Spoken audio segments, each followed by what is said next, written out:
March and April roll around, and thousands of Indian students enter the exact same digital panic. Everyone is refreshing the US visa portal, trying to grab an F1 slot for the fall 2026 intake. The Telegram groups light up. Screenshots of open slots get passed around. It creates this illusion that the entire challenge is a race against the clock. But if you can just click fast enough to secure a date before the calendar fills up, you've won. But that digital race ends the moment you step up to this building. Winning the race for an appointment date does not guarantee a visa. Every year, students who lock down their slots perfectly on time still walk out of the consulate holding a 214D refusal letter. The problem is a misalignment of effort. You spend weeks figuring out how to get a seat at the embassy, but the actual test is proving your academic and professional intent to the officer sitting behind the glass. The F1 visa process is a high-stakes evaluation of your credibility. Treating it like a logistical sprint is the fastest way to get rejected.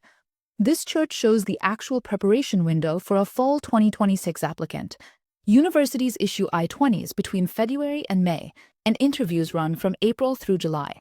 Students who push for an early I-20 and pay their SEVIS fee by March secure their slots without stress. They walk into the embassy in May, getting approved, while others still search. But if you wait too long, panic sets in. And that is exactly when students start looking for online services that promise guaranteed slots or premium booking access for a fee. Do not pay for these services. They rely on bot activity and unauthorized scheduling manipulation to hoard appointments. And the US Embassy actively monitors their booking systems for exactly this type of behavior. If their system flags your account for irregular activity, the penalties are stripped. Your appointment is canceled, your account is suspended, or worse, a permanent visa ban. Putting in the heavy administrative work early is annoying, but it is the only viable option. Trying to bypass that friction with a paid shortcut carries a permanent risk that simply isn't worth it. The DS-160 form is the foundation of your entire visa profile.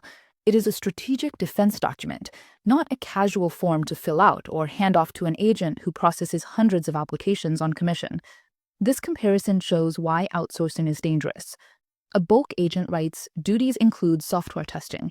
This vague description instantly flags your profile as well effort. A customized entry reads, automated QA testing using Python. This gives the officer precise facts, establishing immediate professional credibility for approval. Writing a hyper-specific DS-160 takes time. It forces you to sit down and deeply reflect on how your past connects to your future degree. You don't get the instant release of just paying someone else to handle it. But if you treat the DS-160 like a fast data entry task, you sabotage your own application. The officer has already formed doubts about your profile before the physical interview even begins. When interview day arrives, many students walk in treating it like a college Viva exam. They memorize PDFs of potential questions and prepare to recite their answers perfectly. You can see this clearly in how they handle the most common interview question: which university are you going to? Most applicants simply state the name of the school, but the officer already has the university name on your I-20, on your DS-160, and on the screen right in front of them. They are not testing your memory. This flowchart illustrates what the officer is testing. If you simply restate the name, you show zero intent. They evaluate if you understand why you chose this program. To answer correctly, you must connect the university's academic offerings directly to your unique career background. A successful interview means throwing away the scripted answers. You have to engage in a genuine, active conversation that proves your academic intent makes sense. The reality is that F1 visa interviews for fall 2026 are not arbitrarily harder. The process simply punishes generic, rushed preparation. We can map this directly on a readiness scorecard. An applicant who pays booking bots, delegates the DS-160, and memorizes scripts will likely fail.